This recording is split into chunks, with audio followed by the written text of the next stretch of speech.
amigos, continuamos en este nuestro empeño de pensar el Perú y sus posibilidades. ¿Cuántas veces nos hemos sentido frustrados nosotros o algún familiar que, teniendo la expectativa de una nueva profesión, un nuevo oficio, se matriculó en uno de estos tantos institutos que hay en Lima o en cualquier ciudad del Perú? ¿Y cuántas veces descubrimos que eran falsos, que no tenían ni siquiera la base del conocimiento que necesitábamos para salir adelante? ¿Alguna vez se ha enterado usted que en una selección para un trabajo decidieron contar solamente con los chicos de una selecta universidad privada, dejando de lado a todos los de las universidades públicas? Cosas como esas truncan la carrera o el ciclo de vida y truncan la carrera de las personas, la vida productiva de las personas. De eso estamos hablando hoy en esta segunda parte del ciclo de vida. Así es, y el problema es que con esta explosión demográfica que hemos tenido, con el gran número de peruanos, con el gran número de jóvenes que buscan, piden y necesitan educación, hemos tenido del otro lado una explosión de universidades. En 1980, por ejemplo, teníamos solo 35 universidades, 25 universidades públicas y 10 privadas. Ahora tenemos 76 universidades, de las cuales 45 son privadas. Ajá. Y no todas de la misma calidad. Muchas son de tiza y pizarrón, les llaman. Sí, ¿no? bueno, tiza y pizarrón, pero peor todavía cuando llegamos a los institutos tecnológicos. Ahí se ha habido una explosión con casi ningún control de calidad. Sí, y yo estoy pensando en otro lado del mismo problema. Imaginemos lo que puede significar para un adolescente que migra de la sierra a una ciudad grande, a Lima, qué sé yo, y trae como bagaje su lengua materna, que es el quechua, a la que va a tener que renunciar porque acá es un hándicap, es una piedra en el zapato, ¿no? Claro. Es decir, al margen del drama cultural que eso significa y del drama personal, las implicancias que esto tiene en cuanto a truncarle una posibilidad que él lleva desde su nacimiento, ¿no? Uh-huh.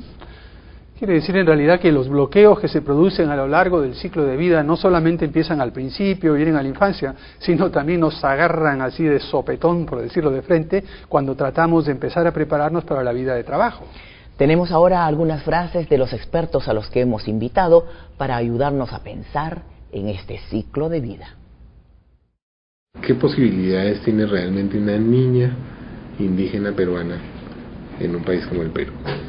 Está aumentando el número de familias manejadas solo por mujeres. Casi una de cada 4 familias peruanas no tiene un hombre al frente, tiene una mujer al frente. Pero si no se cuida la universidad pública y sigue deteriorando su calidad, llegará el momento en que casi toda la gente que tenga recursos estará en la educación privada y la gente que no tenga recursos estará en la educación pública. Podríamos decir, mira qué escuelas tienes y te diré qué concepto de peruano tienes. Cuando yo le pregunté al viejo Amut cuáles eran los 3 principales problemas de salud de su tribu, y entonces me contestó y me dijo, 3 problemas. El primero, 5 enfermedades de nuestros camellos. Le pregunté problemas de salud de la gente, de las personas, no de los animales. Y el viejo me miró, se sonrió y me dijo, si se mueren los camellos ya no hay nada. O sea, la subsistencia en la vida, todo aquello que signifique poder subsistir en la vida, es el ingrediente principal para la salud. Y apenas el 12% de personas con discapacidad, de peruanos con discapacidad, han recibido alguna vez algún servicio de rehabilitación. Pero también hay que entender que una mala educación, aunque sea gratis, o una mala formación para el trabajo gratis, tampoco sirve. Lapidario León Trachtenberg ha dicho, mira qué escuela tienes y te diré qué país tenemos. ¿Qué te parece? Duro pero realista, como suele ser Trachtenberg. Ahora, entiendo que él desarrolla un poco más algunas de estas ideas. Sin duda, desarrolla mucho, en algún momento lo vamos a ver, pero efectivamente, siendo realista, está poniendo el dedo en la llaga, ¿no? Está viendo la parte más dura de toda esta frustración que solemos tener con la educación. Claro, pero además de eso, el mismo León Trachtenberg en muchos de sus artículos y trabajos ha planteado cuáles son las salidas, y no requieren realmente una capacidad extraordinariamente intelectual o así, o algo muy rebuscado, son soluciones de sentido común. Ajá, pero otra vez tropezamos con la misma piedra, la heterogeneidad de la que hablaba hace un momento Rafa. ¿No es cierto? No es lo mismo escuela en Lima que escuela en Chumbivilcas o en cualquier otra parte del Perú. Para empezar, la diversidad de climas que existen en el Perú ya te obliga a pensar en calendarios escolares diferentes, ¿no? Para ir a lo más elemental, a lo más simple. Y luego creo yo que es muy importante el grado de proximidad que tiene un estudiante con la actividad productiva de su medio, ¿no? En algunos casos está al costado, en el caso del campo, pero, en otros es muy distante. ¿No? ¿Y qué educación pedimos, Francisco, que dé el Ministerio de Educación a los peruanos? ¿La que da a los chicos en una escuela de Lima o la que da un maestro en una escuela unidocente en cualquier pueblo del Perú? Bueno, lo importante es esto, ¿no? Pero ahí donde viene el desafío que tenemos como peruanos. Esta gran diversidad no debe ser causa para tener 2 o 3 sistemas tan distintos que no podamos sentirnos partes de un solo país.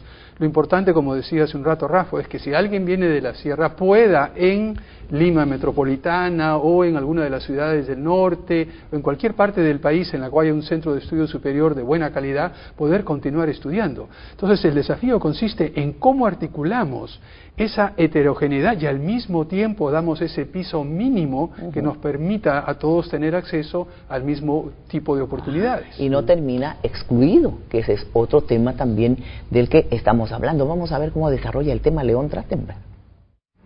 Que las universidades públicas, que en este momento su población es más o menos 45% alumnos procedentes de la educación privada, 55% de alumnos procedentes de la educación pública, todavía la universidad pública es un mix entre gente con dinero y sin dinero.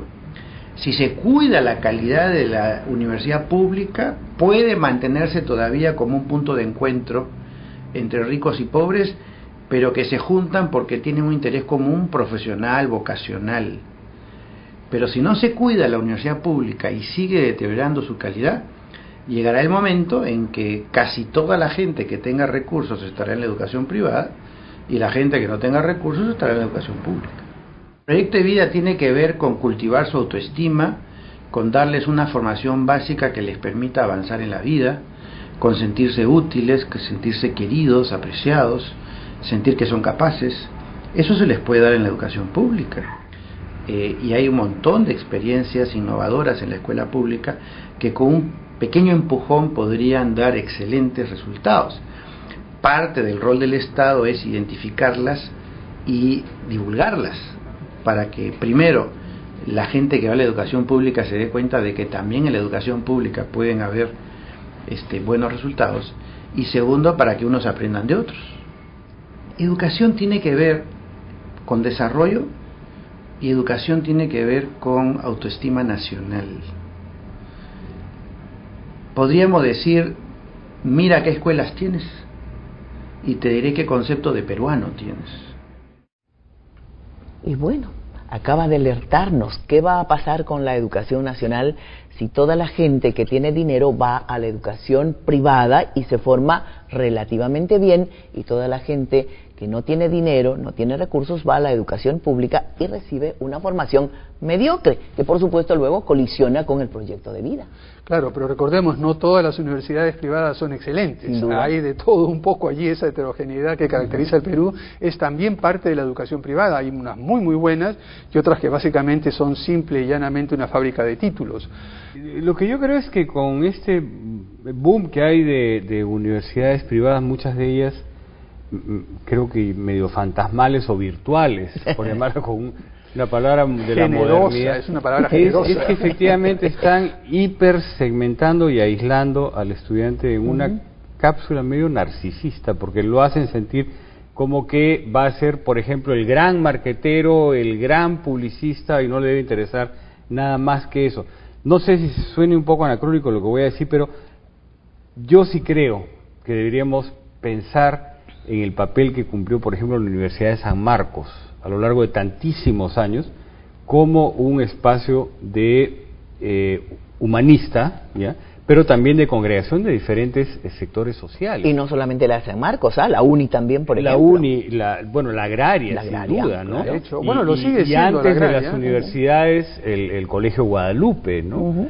Entonces, creo que hay toda esa huella de la institución educativa que de repente, por este concepto medio banal de modernización de la carrera universitaria, se está perdiendo irremediablemente. Hemos invitado a un experto en educación superior, que es Jorge Capriata, para que nos ayude a abrir un poco más el panorama en este punto. Vamos a verlo. Y algo que no podemos perder de vista y que algunas veces los jóvenes no toman en consideración en forma explícita, que es el costo de oportunidad. Conviene tener presente que si estamos estudiando, formándonos en algo, estamos dejando de trabajar, estamos dejando de percibir un ingreso. Ese es el concepto de costo, digamos. ¿Y por qué es importante? Porque aquí se junta con el criterio de calidad. Si nosotros dejamos de tener un ingreso para adquirir una formación de buena calidad, quizás estamos haciendo una buena inversión. Pero si dejamos de tener un ingreso para adquirir una formación de mala calidad, la decisión evidentemente sería mala, en el sentido de que perderíamos el ingreso y el tiempo que hemos dedicado a esa formación. Para tener una buena formación, digamos, para el trabajo, es una educación básica sólida, bien cimentada, etcétera. Puede ser de distintos niveles, en algunos casos puede ser una muy buena educación primaria, con algunos años de secundaria, o una primaria y secundaria completas de muy buena calidad. Todos esos elementos garantizan la calidad de la formación posterior y eventualmente el potencial acceso al mercado. Porque, por ejemplo, al implementarse un proceso de revalidación de los institutos superiores tecnológicos, se encontró que el porcentaje que podían revalidar sus credenciales para continuar funcionando como institutos superiores era relativamente pequeño. Es decir, la gran mayoría de estos institutos, públicos o privados, no reúne las calificaciones mínimas.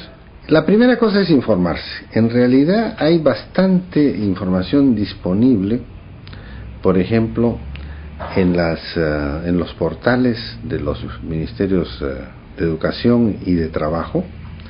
Hay información disponible que permite tener una primera imagen de la situación de los centros, ¿no? Muchas veces algunos de estos centros no tienen locales disponibles, utilizan locales a medio tiempo, parte del tiempo, ¿no? Tampoco tienen equipos. Y evidentemente si a usted le van a enseñar, por decir una ocupación, un oficio que requiere del uso de equipo, no le pueden hacer una enseñanza teórica. Pero también hay que entender que una mala educación, aunque sea gratis, o una mala formación para el trabajo gratis, tampoco sirve. Jorge Capriata decía que ni aún gratis vale tomar una mala educación y que hay que informarse. Así es que le dejamos la tarea. Hacemos una pausa.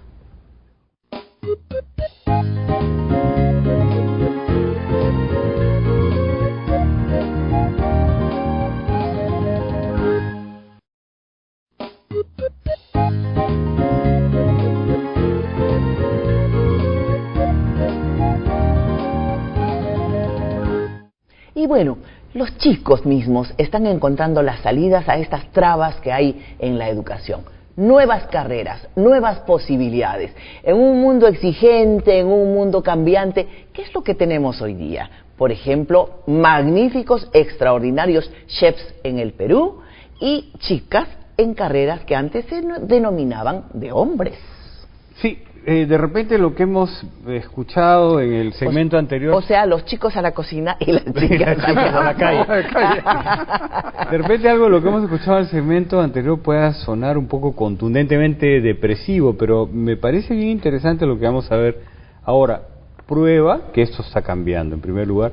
Y segundo, que ya no todo el mundo quiere entrar a la universidad con la perspectiva de salir formando parte de una planilla, ¿no? De ser empleado de alguien, sino creo que empieza a dominar la idea de ser el gestor de tu propio trabajo, de tu propia empresa. Eso es tan importante en un país donde buscar trabajo y encontrarlo es casi sacarse la lotería. Mejor es inventárselo. Claro, así es, bueno, el 70% de los peruanos en edad de trabajar se crea su propio puesto de trabajo. Claro. Y una de las cosas que están enseñando las diferentes universidades, sobre todo las que tienen carreras técnicas, es a ser empresario. O O sea que la Universidad Nacional de Ingeniería, por ejemplo, ahora tiene toda una serie de cursos dedicados a formar a ingenieros, ya no como empleados de una gran corporación, sino como empresarios de su propia empresa de servicio de ingeniería, claro. Y hay una mirada especial hacia carreras especiales para un país como en el Perú, con enorme patrimonio arqueológico.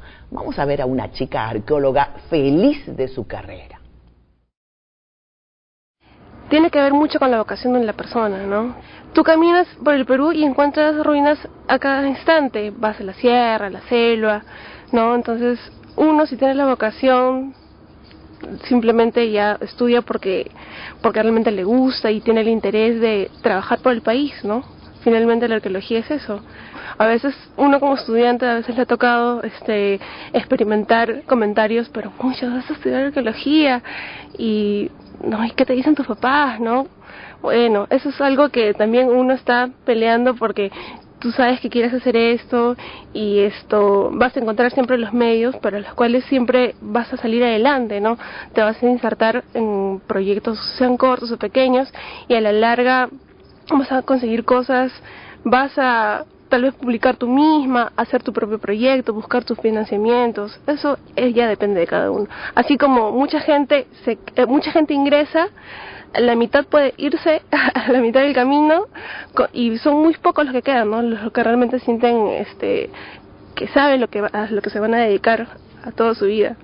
La mayoría de mis compañeros eran mujeres. Es más, algunos profesores como que evaluaban por qué cada vez eran más las mujeres que entraban, y él asociaba como que la arqueología, así como las artes, era como que una carrera romántica. Entonces eso era la explicación que mi profesor tenía, ¿no? Y otro profesor pensaba de que de repente antes eran más chicos porque, no sé, de repente se alucinaban Indiana Jones y querían ejercer ese rol aquí en el Perú, cosas sobre el estilo, ¿no? Pero no, nada que ver. Bueno, nuestra labor finalmente es difundir la cultura, ¿no? Estudiar los sitios que hay en el país, preservarlos, difundir proyectos, enmarcar a la comunidad, porque a veces hay algunas quejas con que los arqueólogos hacen arqueología solo para ellos y no hay ese contacto que debería tener el arqueólogo con la comunidad. ¿Qué te pareció, Rafa, esa arqueóloga segura de hacer sus propios proyectos? Yo te diría segura. La chica parece tan satisfecha en sus zapatos, en su elección, en el centro arqueológico como el que está, creo que es Pachacamac, ¿no? Ese espíritu yo creo que es parte del mismo fenómeno, no es solamente que está contenta por estar en una universidad, sino pues está contenta de saber que va a hacer su propio proyecto. Y eso es cambiar un poco la mentalidad, o mucho, quizás esté ahí la diferencia, no salir a buscar trabajo, generárselo. De eso se trata, creo yo, en el mundo actual no nos queda otra, a la mayoría, no solamente de jóvenes, sino también de adultos. Todos tenemos que buscar trabajo. Lo importante es que la arqueología realmente en el Perú ha cambiado mucho. Yo he tenido como personas trabajando conmigo arqueólogos, a pesar de que mi tema es ciencias sociales, y son bastante buenos. Ajá, como bastante buenos son los chefs en nuestro país, con una diversidad maravillosa de alimentos, con una cocina espectacular. No nos habíamos dejado notar en el mundo, donde se ha puesto de moda la comida china, que la comida mexicana, en fin, creo que es tiempo de la comida peruana. Vamos a ver primero a nuestro chef y luego lo comentamos. ¿Cómo ves tú este proceso de crear nuevos espacios para la juventud en el campo de la cocina en nuestro país? Bueno, yo creo que esa es una tarea indispensable, impostergable, que tendría que estar en primer lugar encarado por el Estado. Si consideramos que la gastronomía es importante y puede llegar a ser mucho más importante de lo que hoy apenas empieza a dibujarse, pasa por el hecho de que hay que crear en las regiones más importantes en una primera etapa escuelas de cocina que pongan en valor la gastronomía local, que la mejore, que la revalorice y que a partir de insumos que no han ingresado aún a sus cocinas, pero que están ahí permanentemente en las cocinas caseras, ingresen de manera, como se llama, adecuada a que sea parte de la oferta gastronómica. Flavio, tú eres hijo de médico con antropóloga, investigadora, cocinera. Así es. ¿Por qué no elegiste la medicina y sino este otro camino? Como muchas cosas veces en la vida, ¿no?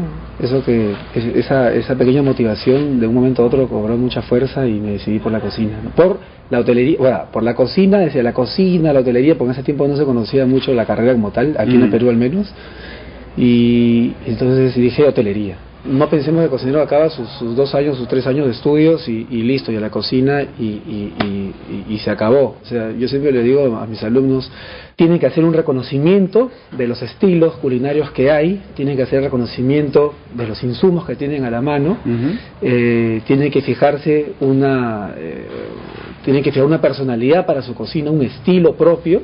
¿Cuántas horas al día trabajas? Bueno, cuando llevas una cocina, o eres dueño de tu propio negocio, o eres cabeza de una empresa grande, gastronómica, no trabajas menos de 12 horas diarias, por lo menos, ¿no? El cocinero peruano, yo creo, bien formado y en compromiso con su profesión, y tomando en cuenta de que tiene una riqueza culinaria, una riqueza de insumos, de estas herramientas que lo llamo en algún momento, tiene muchísima proyección. Va a enriquecer todo esto, va a ser la investigación que como cocinero nunca la debemos abandonar. Hermosa experiencia, pero 12 horas de trabajo con gusto y por su propia empresa. ¿Eso es lo que dijo Flavio? Eso es lo que dijo Flavio. Y mientras él hablaba, yo pensaba en una cosa. Si cocinaba rico. en la clausura de la última maestría de economía de la prestigiosísima Universidad del Pacífico, el discurso de cierre no lo dio un filósofo, no lo dio un estadista ni un economista, lo dio un chef, Gastón Acurio. Y es un discurso que creo que es un aporte importantísimo para una visión. Y va más allá de la cocina también, ¿no? No, evidentemente, pero lo que voy es cómo una persona salida de estas canteras nuevas, de las profesiones nuevas de las que estamos hablando, realmente está en capacidad de generar los elementos de una visión, ¿no? Una visión para un Perú diverso e importantísimo, insertado en el mundo. Es interesante porque hay varias cosas que surgen de esta reflexión y de este caso de Flavio Solórzano. Entre el 94 y el 2004 aproximadamente se fueron 1.400.000 peruanos, la gran mayoría de ellos muy bien formados, técnicos, médicos, ingenieros, especialistas. Un dato curioso, en el Perú hay profesionales trabajando como investigadores en Estados Unidos, muchísimos. Hay más peruanos que son investigadores en ciencia y tecnologías en Estados Unidos que los que tenemos en nuestro propio país. Deberíamos tomarnos más en serio, como decía Isabel Álvarez, el tema de la formación para cocina. Eso me queda como una cuestión a indagar también, ¿no? Más escuelas bien formadas, que salgan chicos que realmente van a poder vivir de su profesión y poner hermosos y muy ricos restaurantes. Y a partir de eso exportar y proyectarnos al exterior también. Así es, nos vamos a la pausa.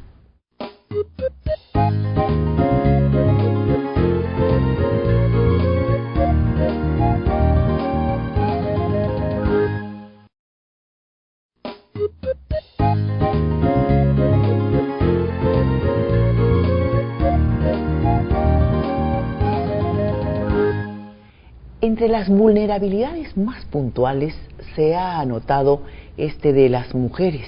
Y por mucho tiempo se ha dicho, pues, la mujer es el sexo débil. Lo que vemos hoy que con un tremendo empuje, la mujer está abriéndose campo. Y lo dice cada una de las chicas, de las personas, de las mujeres que decide asumir su propia vida de una manera distinta, saltándose todas las vallas. Sí, tú empezaste este programa como ejemplificando lo que es ciclo de vida, poniendo el caso de gentes que se han sentido frustradas porque eligieron un centro de educación superior equivocado, malo, o porque fueron discriminadas, por así decirlo, frente a una posibilidad de trabajo porque no venía de una universidad privada prestigiosa, ¿no? Imaginemos lo que significa para una mujer una situación similar. Aplicar a un puesto y por su condición de mujer no acceder a él, o saber que está desempeñando una función pero que le ponen como condición de repente tácita para continuar en ese trabajo no salir embarazada, ¿no? Cosa que ocurre todos los días todavía en nuestro país. Bueno, está ocurriendo eso, pero ya lo que estoy viendo es que las mujeres están igualando y superando a los hombres en muchos campos. En los campos de administración, en muchos de los campos de ingeniería, ahora son las mujeres las que sacan los primeros puestos, las mujeres las que terminan la carrera más rápido, la mayor cantidad de administradoras, por ejemplo, que tenemos en universidades de prestigio en nuestro país, son en su mayoría mujeres. Esto empieza a cambiar y hay que esperar que se extienda a lo largo y ancho de todo el país. O sea que poco a poco iremos haciendo que la fuerza de la situación venza esas restricciones que acabas de anotar, que se vean obligados a recibir a una mujer porque es la primera, porque tiene las mejores notas, porque tiene mejores méritos, más méritos que los otros postulantes. Así es. Bueno, ¿no? Sí. Yo no sé, yo siempre paro muy atento al uso del lenguaje y me sorprende cómo en las chicas jóvenes ahora se habla de la perspectiva de género, ¿no? De una manera completamente corriente, como que ya está incorporado eso, ¿no? A ver, vamos a verlo. Tenemos justamente le hemos hecho una pregunta a chicas, vamos a ver cómo nos responden.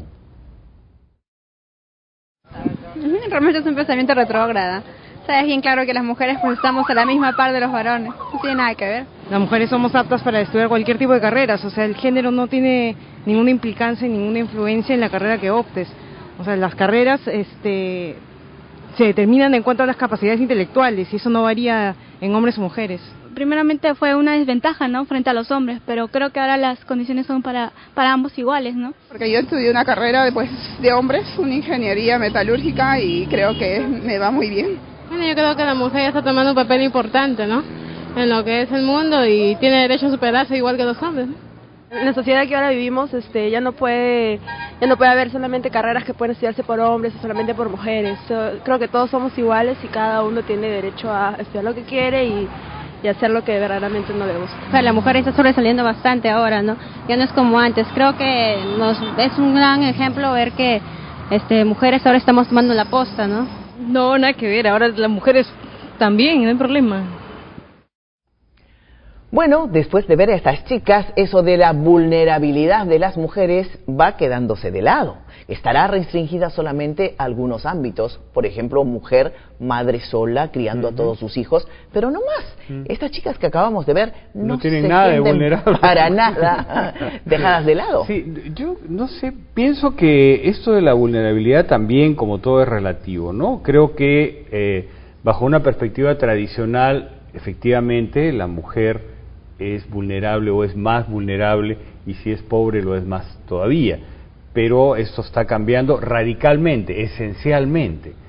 Pienso a la misma vez que hay otro tipo de vulnerabilidades que tienen condicionantes, llamémoslo así, intrínsecos. Pienso en una discapacidad, una persona que es hemipléjica, por más que vaya a ser influida por el entorno en el que está, a favor o en contra, es hemipléjica. Así es, eso ¿no? sí. La mujer es mujer, pero eso no es condición de ninguna clase de discapacidad. Pero eso también está cambiando. No solamente se trata de discapacidad en el sentido físico, el tener algún problema físico que le impide a una persona desempeñarse claramente, es también todo el condicionante social que ve a esas personas como algo menos, esa connotación de minusválido que se usaba antes, que ahora se utiliza discapacidad en general, abarca toda una gama de condiciones que van desde un ligero retardo mental en un extremo hasta un problema de paraplegia total en otro.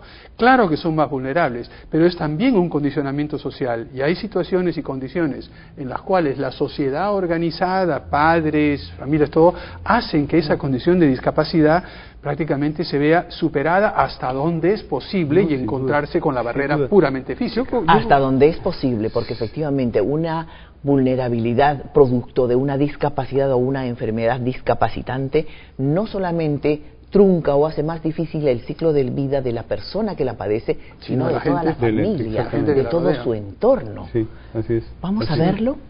Vamos a verlo. Hemos invitado también a Liliana Peña Herrera para hablar precisamente de esta vulnerabilidad. En realidad una persona con discapacidad es el término políticamente correcto de referirse, porque siempre enfatizamos que es la persona primero y no la condición que pudiera tener física o sensorial o mental. Y pues no la pasa muy bien. y además está bien segmentado. Las personas que viven en ciudades y que viven en la costa la pasan bastante mejor que aquellas que viven en la sierra o en la selva.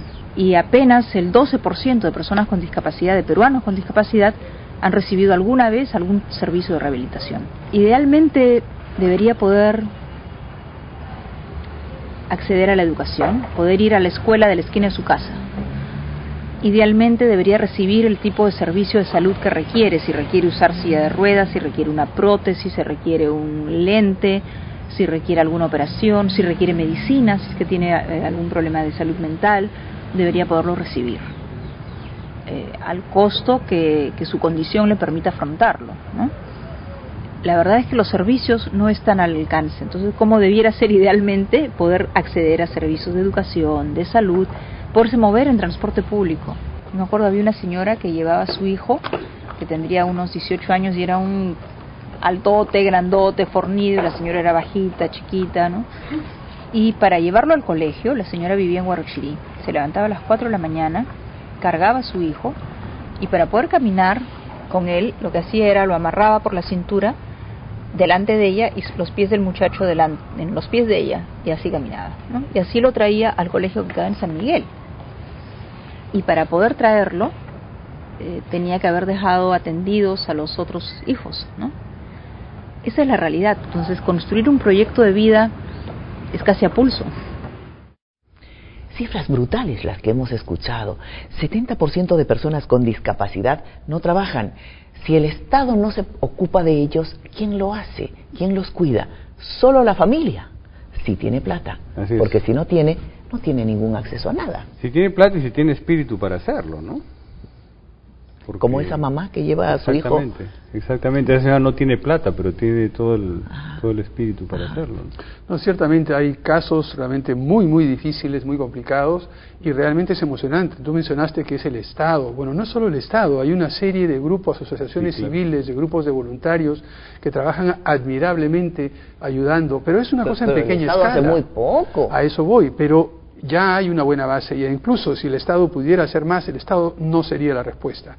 Tendrías que tener a la familia en primer lugar, tendrías que tener a la sociedad organizada y el Estado apoyando. Pero estas, no, al igual que el resto de cosas de la vida, ciclo de vida y desarrollo social, el Estado no lo puede hacer absolutamente todo. Yo discrepo en algo contigo, Francisco, porque el Estado sí tiene que puntualmente trabajar en estos casos cuando no hay salida.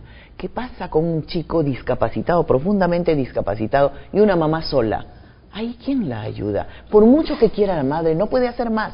El Estado tiene que intervenir, y entre nosotros hace muy poco. De acuerdo, pero volvamos al tema central. Hay una serie de opciones sumamente difíciles para el Estado, no alcanzan los recursos, y veremos más adelante en otros programas de que necesitamos aumentar la recaudación, necesitamos un Estado que pueda cobrar mejores impuestos, hacer muchas cosas más. Y entre las múltiples cosas que hemos dicho, tiene que preocuparse de la salud, tiene que preocuparse de la niñez, tiene que preocuparse de los discapacitados, tiene que preocuparse de la educación. Lo duro, Zenaida, es que al fin y al cabo quien dirige el gobierno, quien dirige destinos, es un político que tiene que tomar decisiones duras. Y es allí donde la sociedad civil, donde las personas organizadas y el trabajo voluntario, como hemos visto y vamos a ver en otros casos, permite suplir aquello que el Estado no puede hacer. Mira, Liliana decía, construir un proyecto de vida en estas condiciones es casi a pulso. Complicadísimo. Sí. La tenemos nuevamente. Vamos a ver, nos cuentan algunas historias que a mí me parecen fantásticas. La sociedad va siendo consciente que hay que brindar igualdad de oportunidades para todos, ¿no? Y no para unos sí y otros no. Acaban de contar que un chico que tiene síndrome de Down, se llama Miki Arrasco, le acaba de dar una sortija de compromiso a su novia, que también tiene síndrome de Down. Los dos trabajan y han juntado sus ahorros y están pensando en casarse, ¿no? O el caso de una persona en Trujillo, ¿no? Michael Urtecho, que tiene distrofia muscular y sin embargo ha logrado no solamente hacer su propio proyecto de vida, sino para otras personas con discapacidad también, ¿no? Él ha hecho una panadería con apoyo de un proyecto del Banco Mundial. Cosas de esas se pueden hacer y en fin, hay muchísimos otros ejemplos, ¿no? Creo que hemos logrado que la sociedad en su conjunto se dé cuenta que existe una población que puede ser diferente, pero que tiene los mismos derechos. Y yo creo que el reconocer que las personas pueden ser diferentes, pero son básicamente personas, seres humanos, creo que ayudaría muchísimo, ¿no? Además, a tomar en cuenta que adquirir una discapacidad o nacer con una discapacidad puede pasar a cualquiera. Cualquiera puede tener un hijo que nace distinto. Para pensar, cualquiera en cualquier momento puede sufrir una discapacidad. Sí, ahora en el testimonio de Eliana hay una cuestión que creo que es bien interesante, que es que este asunto de las personas con discapacidad ya adquirió visibilidad. No, el mundo moderno nos trae muchas dificultades ciertamente, pero creo yo una gran ventaja. Ya no hay tabú, la información circula, por tanto toda persona tiene derecho a decir yo estoy acá y yo soy como soy. Personas con discapacidad, desde luego mujeres, personas que tienen una elección sexual distinta, pero también esa misma visibilidad es la que nos permite vigilar mejor los casos de corrupción, estar detrás de los casos de violencia intrafamiliar.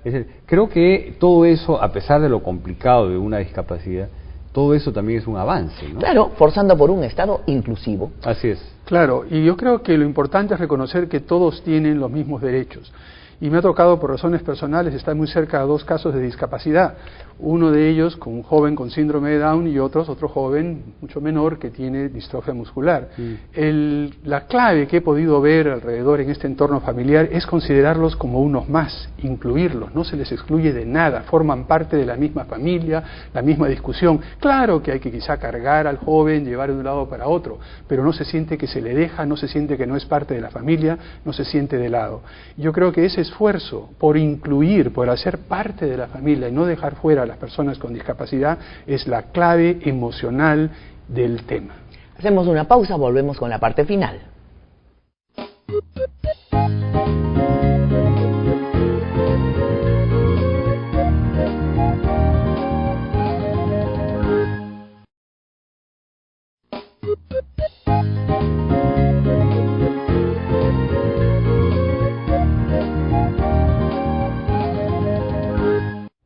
Punto culminante en el ciclo de vida es el adulto mayor. ¿Qué significa ser viejo en el Perú?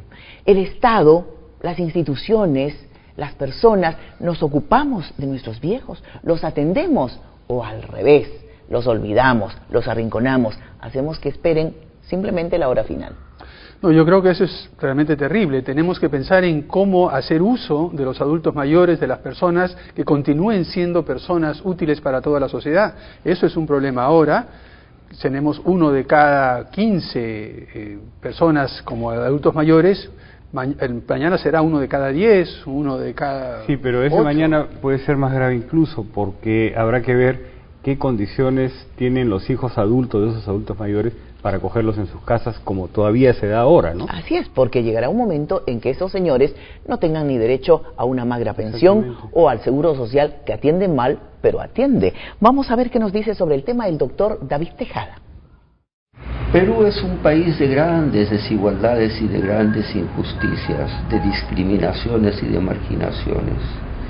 Uno de los grupos marginados y discriminados son precisamente los adultos mayores, de tal manera que los adultos mayores están más susceptibles a vivir en pobreza, en miseria, y sobre todo no son utilizados como deberían ser utilizados en favor de la sociedad. No hay que tomar al adulto mayor como un inválido.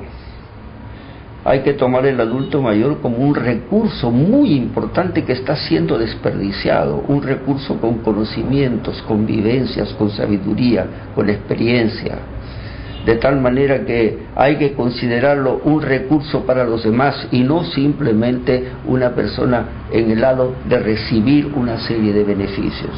De tal manera que lo ideal sería que todas las personas de la tercera edad se les diera la oportunidad de seguirse desarrollando, de seguirse aprendiendo, transmitiendo enseñanzas y sobre todo sintiéndose útiles.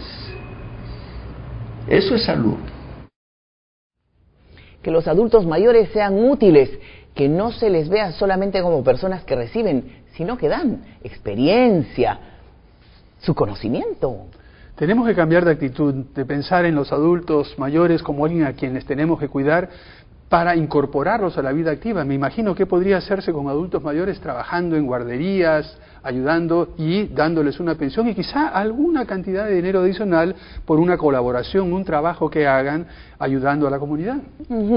Pero hay experiencias hermosas, sencillas y que se han desarrollado inclusive casi al margen del Estado, en Lunahuaná. Sí. Tú has estado, las has encontrado. Así es.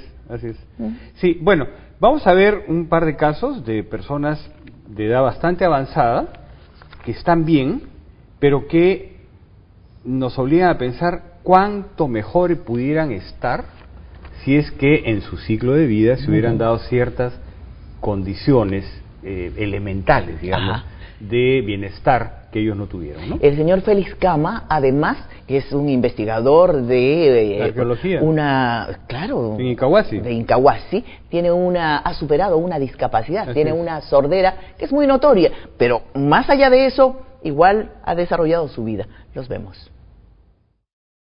Lunahuaná es un valle verde y sano y eso quizá explique la longevidad de muchos de sus vecinos.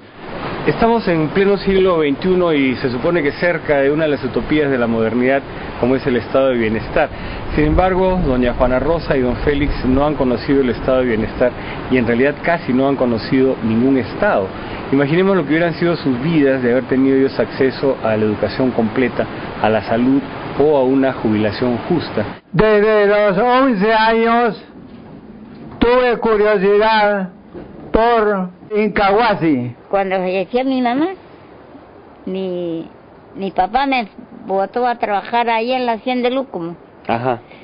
A servir, a criar 2 chicos. ¿Y ahí dejó el colegio?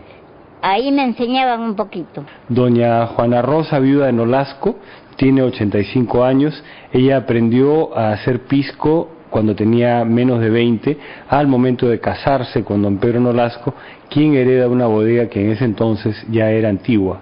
Don Félix Cama tiene 88 años de edad, quien más ha investigado y con mayor seriedad la historia de este valle, sobre todo en sus aspectos arqueológicos, a partir del conjunto de Incahuasi.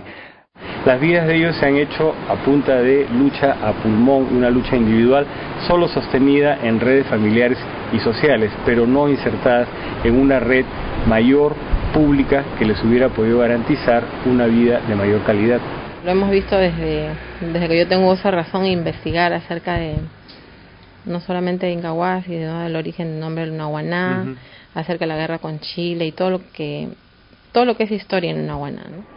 Personas que me visitan, les muestro las cerámicas variadas que específicamente en cada región. Al tenerlo esto, he tenido la facilidad de guardarlo en cajones, pero aún así mismo, cuando viajo a la ciudad de Lima, me sustraen. Ah, usted empezó a mandar en la bodega. Sí, a ordenar pues los clientes para que vean. ¿Y para una mujer esa tarea era más difícil que para un hombre, la de dirigir la bodega? No, bueno, no es tanto porque los hombres hacen todo pues lo mismo que mi hija, pues ella también sabe de eso. Yo lo dirigía pues, cómo iba a ser. Como él era el folquero y él sabía pues la hora que iba a cortar, me decía, ¿ya estará bien? Ya pues le decía que no se pase, porque si eso se pasa ya no sirve para nada. ¿Y usted siente que su vida ha sido dulce como el vino o seca como el pisco? Bueno, de los dos. De los dos. Interesantes las vidas de estos 2 ancianos. Sí, con riesgo de contradecirme, pienso que efectivamente podrían haber tenido mejores condiciones, ¿no? Claro. Si hubieran tenido esas oportunidades del estado de bienestar y tal. Sin embargo, ahí donde los vemos, la señora anciana Treja sigue dirigiendo la producción del pisco y el señor anciano y Trejo sigue haciendo sus investigaciones y sigue liderando el tema de Incahuasi en Lunahuaná, ¿no? Yo creo que eso es muy fuerte. Ahora, hay que decir también que en el ciclo de vida tiene que ver las cuestiones culturales puntualmente. Aquí y en Sudán, el doctor Tejada trae un ejemplo del África que es muy interesante. Vamos a verlo.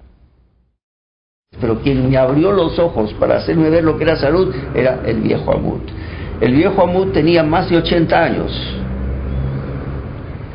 y nunca había ido a la escuela, era analfabeto.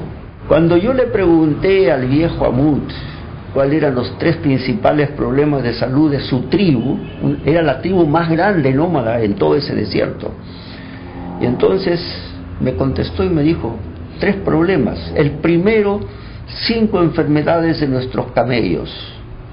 Entonces yo le dije a mi intérprete, que era el doctor Ben Yosef, le pregunté problemas de salud de la gente, de las personas, no de los animales. Y el viejo me miró, se sonrió y me dijo, si se mueren los camellos ya no hay nada. O sea, la subsistencia en la vida, todo aquello que signifique poder subsistir en la vida, es el ingrediente principal para la salud. Ahí aprendí la lección. Y el segundo problema me dijo que era agua. Y me enseñó una cosa muy importante, porque me dijo, pero que me resuelvan el problema de agua para tomar, porque del Ministerio de Salud de Jartum, que es la capital de Sudán, me mandan ingenieros con una serie de equipos y una serie de cosas, después me mandan una serie de documentos, y hasta ahora, y mandó a su ayudante a su tienda, como nómada viven en unas tiendas, entonces me trajo los papeles, envolvió los papeles y dijo, ve doctor, nunca salió agua, y lo que nosotros solicitamos era simplemente agua. Efectivamente, el agua es más importante que cualquier atención médica. Para no olvidarse, todo aquello que significa subsistencia es salud, aquí y en cualquier parte. Así es, yo creo que a lo largo de estos 2 programas que tienen que ver con el ciclo de vida, hemos examinado todo lo que sucede desde antes de nacer, la niñez, nacimiento, niñez, todo eso, y al final, ¿qué nos queda en términos de lecciones para poder entender un poco cómo es que el ciclo de vida se relaciona con las oportunidades de desarrollo? Primero, que desarrollarse es tener la capacidad de imaginar, diseñar y realizar libremente nuestros propios proyectos de vida. Segundo, que los desafíos y necesidades van a ir cambiando a lo largo de nuestra vida, a lo largo de todo este ciclo, y que tenemos que estar preparados nosotros, el Estado y toda la sociedad para responder a cada una de ellas. En tercer lugar, tenemos unas maneras muy diversas y muy distintas, no hay un solo camino, hemos visto todas las diferentes formas de poder responder a estos desafíos. Esta diversidad es muy clara y además hemos visto que el Estado solo no lo puede hacer, la familia sola, el individuo solo o la sociedad solo, es una tarea conjunta de todos nosotros. Y en el próximo programa veremos a las personas trabajando, sus desafíos y oportunidades dentro de la economía nacional. Muchas gracias por estar con nosotros.